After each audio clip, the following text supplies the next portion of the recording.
తగ్గించే కార్యక్రమము పోనీ తగ్గించక్కర్లే, యథావిధిగా ఉంచితే చాలు. ఇది వీళ్ళు ఇప్పుడు పెంచే కార్యక్రమం చేస్తూ ఉన్నారు.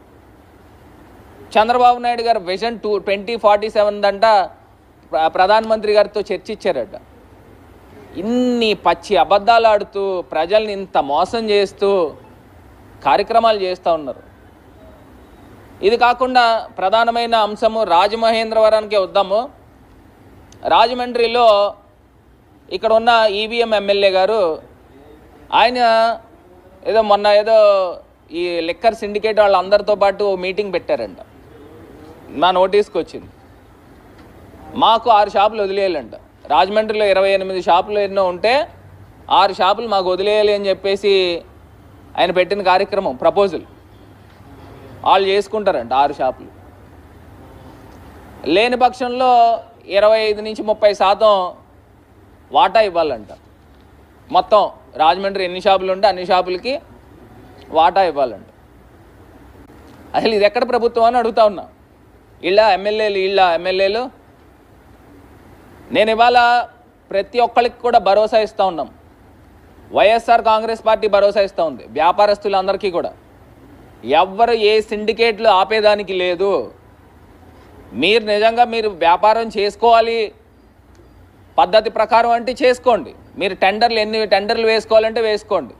మీకు షాపులు ఇవ్వకోకుండా అడ్డుకునే కార్యక్రమం చేయడానికి ఈ ఎమ్మెల్యేలు కానీ ఈ ప్రభుత్వం కానీ సరిపోరు. మీరు ప్రభుత్వం ఇచ్చిన నిబంధనల ప్రకారం మీరు వ్యాపారాలు చేసుకుంటున్నారు. ఖచ్చితంగా మీతో పాటు అక్కడ వైఎస్ఆర్ కాంగ్రెస్ పార్టీ వ్యాపారస్తులకు అన్యాయం జరగకుండా ఉండే విధంగా మేము అండగా ఉంటామని కూడా ఈ సందర్భంగా మరి వాళ్ళకి తెలియపరుస్తూ ఉన్నాం. అసలు ప్రభుత్వ ఆదాయాన్ని గండికొట్టడానికి వీళ్ళు ఎవరండి? వీళ్ళు ఈ రకమైన కార్యక్రమాలు చేస్తూ ఉన్నారు.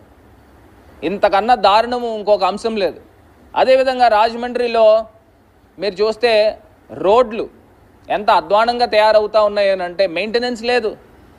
మొక్కలుగా నీళ్లు పోయారు. మేము తీసుకొచ్చి సెంటర్ డివైడర్లు తీసుకుని వచ్చాం. అక్కడ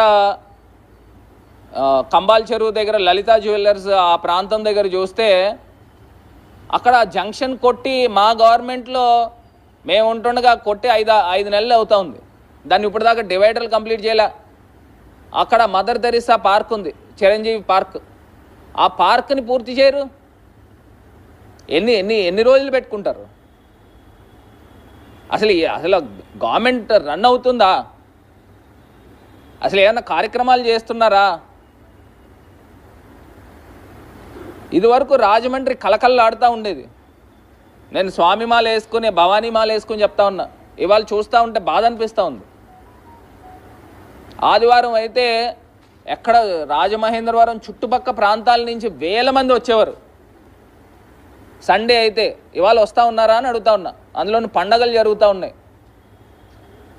పండగలకి వస్తూ ఉన్నారా ప్రజలను అడుగుతా ఉన్నా. ఒకసారి ఆలోచన చేయండి.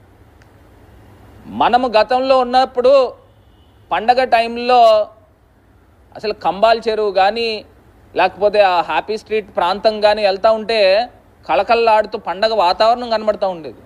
ఇప్పుడు కనబడుతుందా అని అడుగుతూ ఉన్నా. అంటే ఇంత దారుణంగా వీళ్ళు వ్యవహరిస్తూ ఉన్నారు. అసలు ఇప్పుడు కంబాల్ చెరువుకి టికెట్ తీస్తామని చెప్పి మీరు ఎలక్షన్లో వాగ్దానం చేశారు కదా, మరి టికెట్ తీసారా అని అడుగుతా ఉన్నా. టికెట్ తీసారా అని అడుగుతా ఉన్నా. ఎందుకు తీయలేదు అని అడుగుతున్నా. మీరు చెప్పారు కదా వీళ్ళు తెలుగుదేశం పార్టీ వాళ్ళు మేము అధికారంలోకి వస్తే మేము ఎమ్మెల్యే అయితే ఇమీడియట్గా 50 రూపాయలు ఉన్న కంబాల్ చెరువు టికెట్ తీసేస్తాము, ఉచితం చేస్తామని చెప్పారు కదా, మరి ఉచితం చేశారా అని అడుగుతా ఉన్నా. ఇప్పుడు ఆ గ్లో గార్డెన్ నిర్మాణం చేసాం, దాన్ని మెయింటెనెన్స్ చేస్తున్నారా? అసలు ఎన్నో పార్కులు ఓపెన్ చేయాలి. దానివేపేట పార్క్ అండి ఎన్ని నెలలు కావాలండి మీకు? ఎన్ని నెలలు కావాలి అని అడుగుతున్నా. ఎందుకు ఓపెన్ చేయరు? ఎందుకు దాన్ని కంప్లీట్ చేయరు? అంటే దాన్ని కంప్లీట్ చేస్తే మా తాలూకా ఇంప్రెషన్ దానిపైన ఉంటుందనా? మీరు ఎన్ని నెలల కాలం ఎందుకు గడిపేస్తున్నారు? ఆ రోడ్డు చక్కగా అందంగా తయారు చేయాల్సిన రోడ్ని మధ్యలో అటు డ్రైన్ టు డ్రైన్ ఆ రోడ్ చేయాలి. ఎందుకు చేయట్లేదు? మధ్యలో ఖాళీలు ఎందుకు ఉంచుతున్నారు? అవేమో లైట్లు తీసుకొచ్చి ఎదర పెట్టేశారు, కొంచెం వెనక్కి పెట్టాలి. ఇప్పుడు మనము ఎందుకు చేస్తున్నాము, రోడ్డు ప్లస్ పక్కన డ్రైన్ టు డ్రైన్ ఎందుకు చేస్తున్నాము, ఆ రోడ్డు పూర్తిగా ఉపయోగించుకోవాలని, 2 వే ట్రాఫిక్ వెళ్ళినప్పుడు ప్రాపర్గా వెళ్ళాలని. రోడ్డు మధ్యలోకి తీసుకొచ్చి లైట్లు పెట్టడం ఏంటండి? అసలు పూర్తి స్థాయిగా అసలు అవగాహన లేకోకుండా భ్రష్టు పట్టిస్తూ ఉన్నారు. ఇవాళ నిజంగా చాలా బాధ అనిపిస్తూ ఉంది. ఇప్పుడు నా ఎంపీ ల్యాడ్స్ డబ్బులతో, గతంలో నేను ఎంపీ కింద పనిచేసినప్పుడు ఎంపీ ల్యాడ్స్ డబ్బులు ఇచ్చి ఉన్నాం. ఏది ఆ రోడ్డుకి అయితే కానీ, దానివైపేట మెయిన్ రోడ్డుకి అయితే కానీ, పార్క్కి అయితే కానీ. ఇప్పుడు ఏదైతే కోటిలింగాల్ ఘాట్ దగ్గర అక్కడ ఈట్ స్ట్రీట్ కడతా ఉన్నారో, ఆ ఈట్ స్ట్రీట్ కన్సీవ్ చేసింది, ఆలోచన చేసి డిజైన్ చేసింది మేము ఉన్నప్పుడు డిజైన్ చేసాము.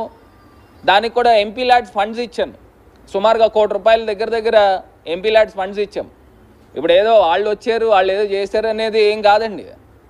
ఆ డబ్బులు ఇచ్చింది ఎంపీ ల్యాడ్స్ ఫండ్స్, మేము తీసుకొచ్చి చేస్తూ ఉన్నాం. ఇప్పుడు అది కంప్లీట్ అవుతూ ఉంది. సరే, వాళ్ళు ఖాతాలో వేసుకోండి, మాకు వచ్చిన నష్టమేం లేదు. కాకపోతే ప్రజలకి మంచి చేసే కార్యక్రమం చేయండి. అసలు పారిశుద్ధ్యం అనేది, అసలు క్లీనింగ్ అనేది జరుగుతుందా? రాజమండ్రిలో అసలు క్లీనింగ్ జరుగుతుందా? 3 రోజులకి 4 రోజులకి ఒకసారి వస్తున్నారంట చెత్త తీసుకొని వెళ్ళడానికి. అంటే ఈ రకమైన కార్యక్రమం చేస్తూ అసలు ఏం జరుగుతూ ఉంది?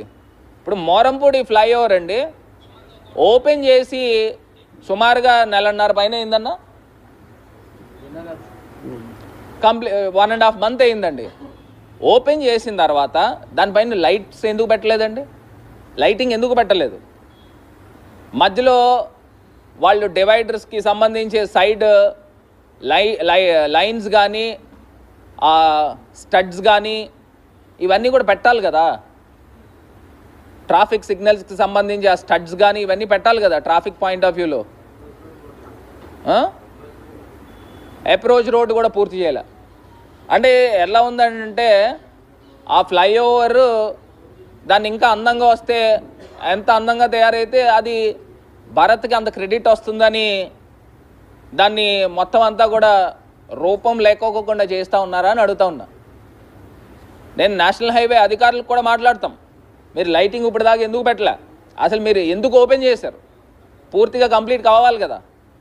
పోనీ ఓపెన్ చేశారు, బాగానే ఉంది. నైట్ టైం లైటింగ్ ఎలా వెళ్తారనంటే లారీలు ఏ బేసిస్లో వెళ్తారు?